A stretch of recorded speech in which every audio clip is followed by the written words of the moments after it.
Bible ఎలా అంది, అడుగుడి మీకు ఇవ్వబడును, తట్టుడి మీకు తీయబడును.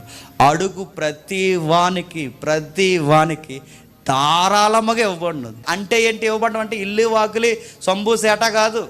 అక్కడ అడగమనేది ఏంటి చెప్పండి? ఆత్మను అడుగుడి, ఆయన మీ లైఫ్కి ఏ కార్యం అవసరమో అది ఖచ్చితంగా ఆయన వచ్చి చేస్తాడు. అంటే నీకే కాదు, అడుగు ప్రతి వానికి. దేవా, ఏలియాని నడిపించిన ఆత్మ నాకు ఇవ్వు ప్రభు అంటే ఎలీసాకి ఇవ్వలేదా? యెహోషువకు అభిషేకం చేస్తున్నప్పుడు సందర్భం అదే. యెహోషువకు అభిషేకం చేస్తున్నప్పుడు తర్వాత మోసేకి ఇచ్చిన ఆత్మను యెహోషువకు ఇవ్వలేదా? మోసేకి ఇచ్చిన ఆత్మను 70 మందికి ఇవ్వలేదా?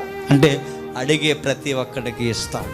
అపోస్తులకు ఇచ్చిన ఆత్మ, ఆది సంఘానికి ఇచ్చిన ఆత్మ, హతసాక్షులకు ఇచ్చిన ఆత్మ నడిపింపు నాకు కూడా ఇవ్వు ప్రభు అంటే దేవుడు మనకు ఖచ్చితంగా ఇస్తాడు. మనం అడగం. మనం ఎంతసేపు ఏం అడుగుతాం చెప్పండి.